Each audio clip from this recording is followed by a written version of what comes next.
At Thanksgiving, my mother tapped her glass, smiling the way she always did when she wanted the room to look at Lily.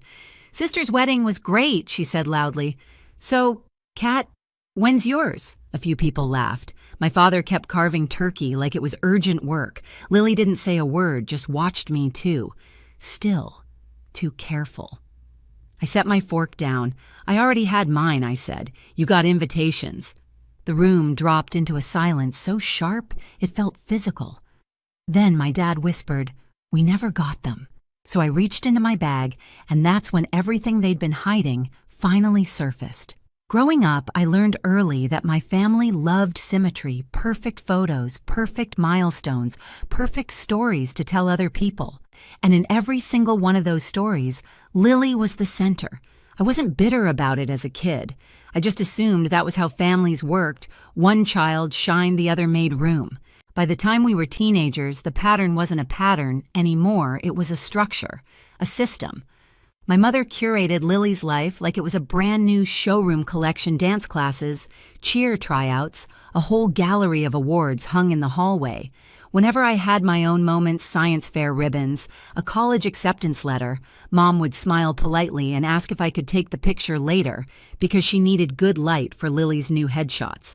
I didn't break the cycle. I adapted to it. I got good at watching, learning, anticipating, and I got even better at surviving quietly. Seattle changed me, though. Moving 3 hours away for work wasn't rebellion, it was oxygen. I built a life I chose: small apartment with tall windows, stacks of research notes everywhere, shirts that smelled like the coffee Ethan made every morning. My job analyzing water and environmental data might not impress the people my mother wanted to impress, but it mattered. It made sense to me. And Ethan, he saw me in ways my own family never even attempted. He listened. He paid attention. He remembered things. His family noticed me too. Not because I performed for them, but because they cared. The first time Helen hugged me, she didn't let go immediately the way my mother did, like she was done checking a box. She actually held me warm and certain. She asked about my work. She remembered specifics. Robert did too. They weren't perfect people, but they were present, and that was new. So when Ethan proposed on a foggy June morning by the water, I said yes without hesitation. We didn't want a grand production. We chose a small coastal chapel, invited the people who truly knew us, kept everything simple and real. The only thing I wished for, quietly, stubbornly, was that my parents and Lily would show up. That maybe for once they'd choose me. I designed the invitations myself, had them printed early, and mailed them with signature required because I knew my family's habit of misplacing things that weren't useful to them. I triple-checked addresses. I refreshed tracking numbers like it was a ritual. When everything showed as delivered, I let myself breathe. Then the silence came. No calls, no texts, not even a casual congrats in the family group chat. Weeks passed. The wedding passed. And still nothing. I told myself 100 stories to keep from facing the truth. Maybe the mail got mixed up. Maybe they were planning a surprise. Maybe they were waiting for the right moment. But deep down, a colder thought took root. Someone didn't want those invitations seen, and I didn't know how right I was until Thanksgiving night. The silence after the wedding didn't just sit there. It expanded, seeped into every corner of my life like a slow leak. At first, I waited. People get busy, I told myself. They'll call. They'll text. They'll at least ask why they didn't get an invitation. But days became weeks, and the quiet turned into something heavier, something intentional. I tried to reach out. A call to my mother went to voicemail. A message to my father got a polite, "I'll call later," which never came.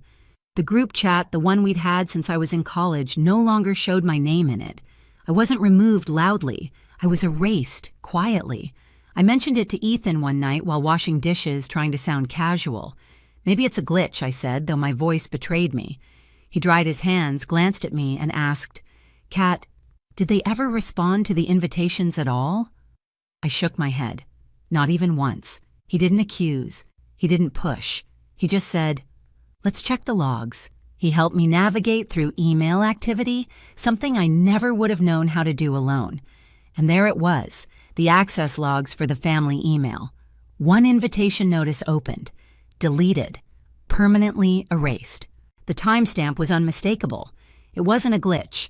It wasn't forgetfulness. Someone had gone out of their way to make sure no one saw my messages. The worst part, I already knew who. I could picture Lily standing in the kitchen of our childhood home, flipping through mail like she controlled the flow of communication. She had always been the gatekeeper, the one Mom trusted with her appointments, the one Dad asked to sort the bills, the one who screened calls and decided what was worth interrupting dinner. If something passed through that house, it passed through Lily first. The more I thought about it, the more the pieces aligned in a way that made my stomach burn. She was preparing for her own massive September wedding, 350 guests, designer gown, custom, everything. Her entire identity revolved around the spotlight. My wedding, even small and quiet, had the potential to draw attention away from hers. And Lily never shared attention easily. Still, I needed proof. So I pulled up the tracking receipts. I'd saved 4 packages, 4 signatures.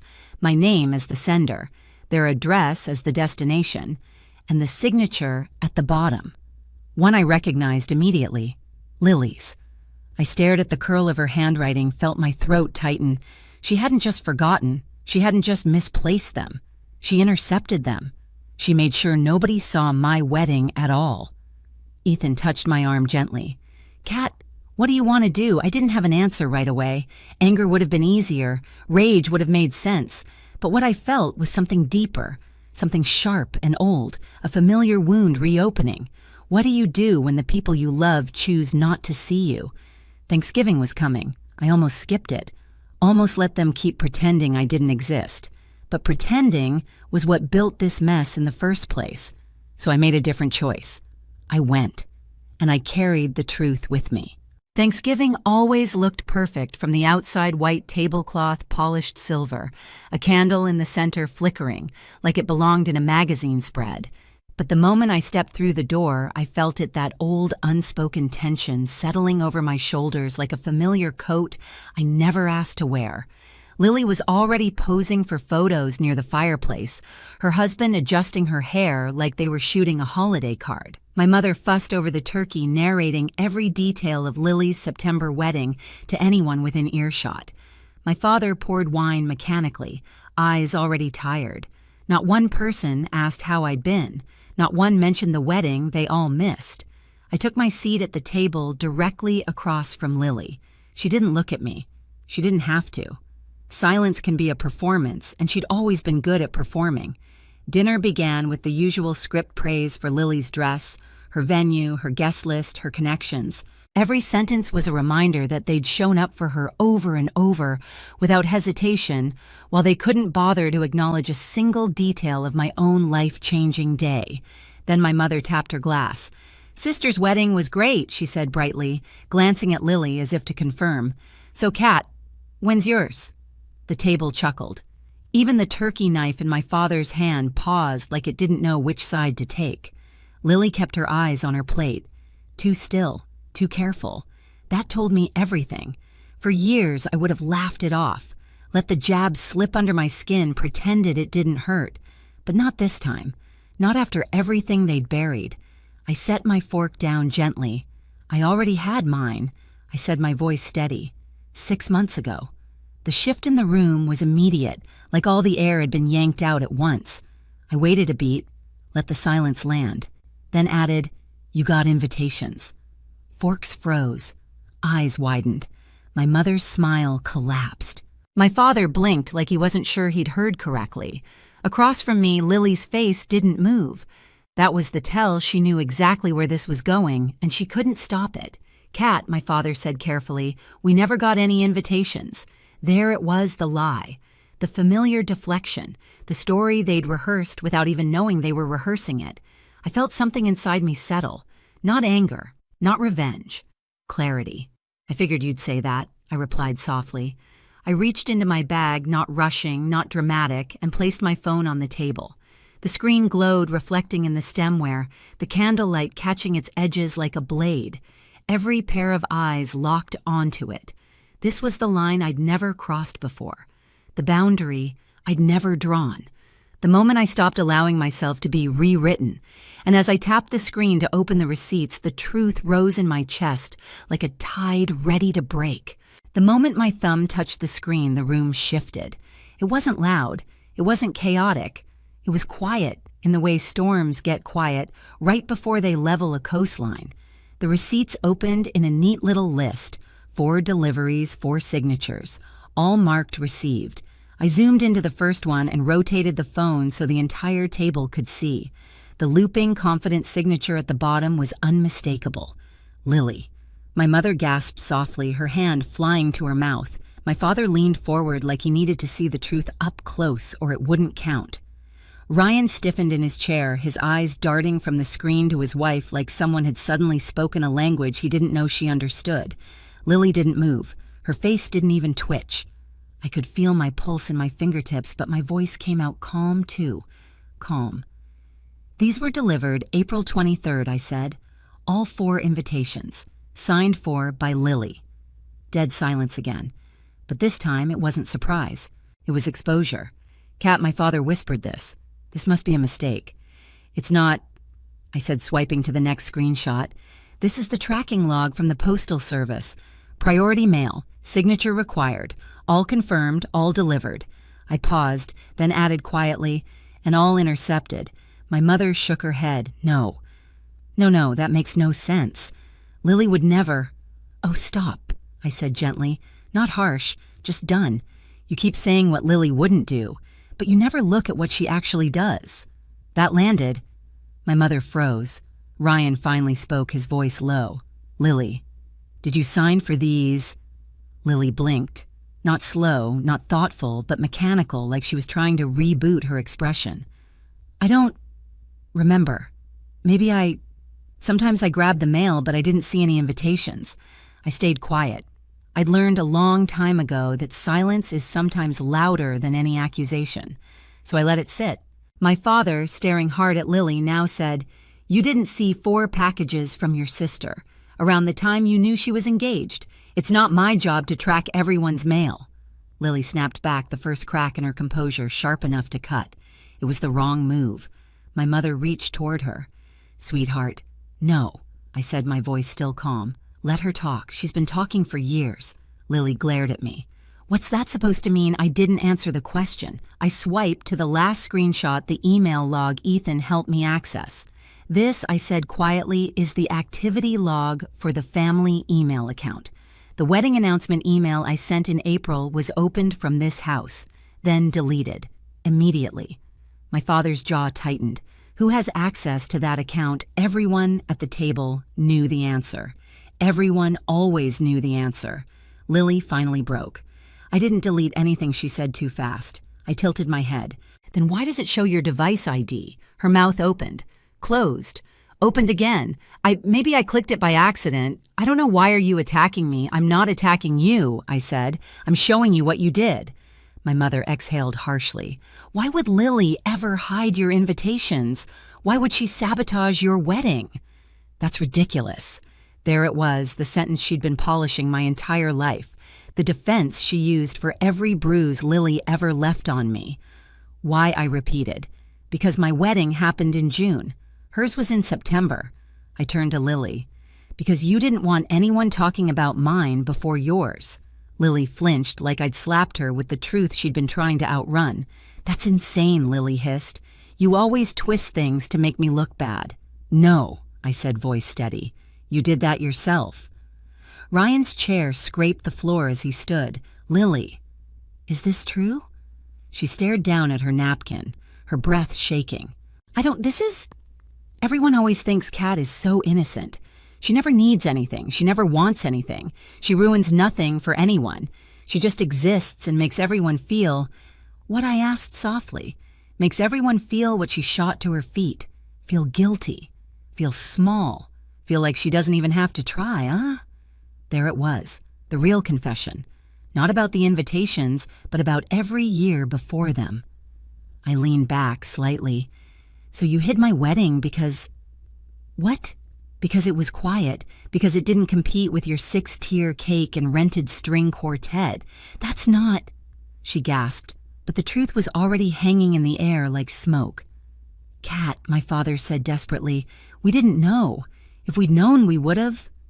You would have come, I finished for him after years of missing every milestone, after forgetting every birthday, after making sure Lily's needs always came first.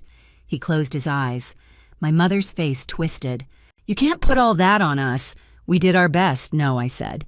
"You did your best for Lily. For me, you did the bare minimum and called it fairness."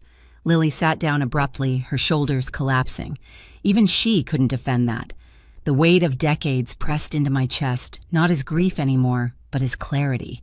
I looked at each of them, the people I had begged silently for years to see me, and I finally told the truth. "I didn't lose my family tonight," I said. "I just stopped pretending I had one." My mother gasped. "Kat, don't you dare talk like that." "Why?" I said. "Because it threatens the story you built, the one where Lily is perfect. Dad is neutral. You are the peacemaker and I'm the problem." "No one said you're the problem," Dad whispered. "You didn't need to say it," I replied. "You showed it, over and over." Ryan sank back into his chair as if watching the pieces of his marriage rearrange themselves into a shape he didn't recognize. Lily whispered, "Kat, please." That single word "please" carried years of fear, guilt, and the sudden realization that her control was gone. I stood slowly, pushing my chair back with a soft scrape. "I'm done begging for a place at this table," I said. "I'm done asking you to show up for me. I'm done pretending Lily's choices don't hurt me. I'm done accepting your silence as anything but agreement." I took a breath. "I'm done." My father stood too, reaching out. "Kat, don't go. We can talk." "We are talking," I said, for the first time, and for the last time under these terms. My mother's eyes brimmed. "We can fix this." "You can't fix what you refuse to acknowledge," I replied, "and you refused for years." I picked up my coat, feeling lighter with every inch I pulled it over my shoulders. As I walked to the door, I heard Lily sob quietly. I heard my mother mutter my name like a plea. I heard my father say, "We should have checked. We should have asked." But their remorse wasn't my responsibility anymore. I opened the door, cold air rushing in, and paused just long enough to say, "You didn't miss my wedding. You chose not to see it." Then I stepped outside, letting the door close behind me, not loudly, not dramatically, just firmly, a clean final line drawn. And for the first time in my life, the silence that followed belonged to me. Ethan opened the door before I even reached it, like he'd been listening for my footsteps. One look at my face and he didn't ask what happened. He just wrapped his arms around me and held on until the shaking stopped. No questions, no judgment, just presence. Something my family had never mastered. The next morning, his parents invited us over for a simple breakfast.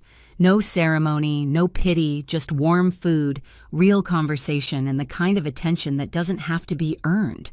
Helen squeezed my hand and said, "You're family here. Not because you married my son, because you matter." A week later, Lily sent a long email, therapy soft apologetic, admitting more than I expected. I read it. I didn't reply. My dad called every few days, small steps, careful steps. I let him try. Then he found one of my wedding invitations buried in a storage box in the garage, proof of everything I already knew. He mailed it to me quietly, without commentary. That was the closest he'd come to an apology that felt real. My mother never reached out, and for the first time, that absence didn't feel like a wound. It felt like an answer. I used to believe family was something you protected, no matter what it cost you. But standing in my own home now, Ethan cooking dinner laughter drifting in from friends who choose me every single day, I finally understood the truth. Family isn't who shares your blood. It's who shows up. It's who listens. It's who stays. And sometimes the bravest thing you can do is walk away from the people who never learned how to hold you. If any part of this felt familiar, tell me where you're watching from and share your story below. And don't forget to subscribe for the next one.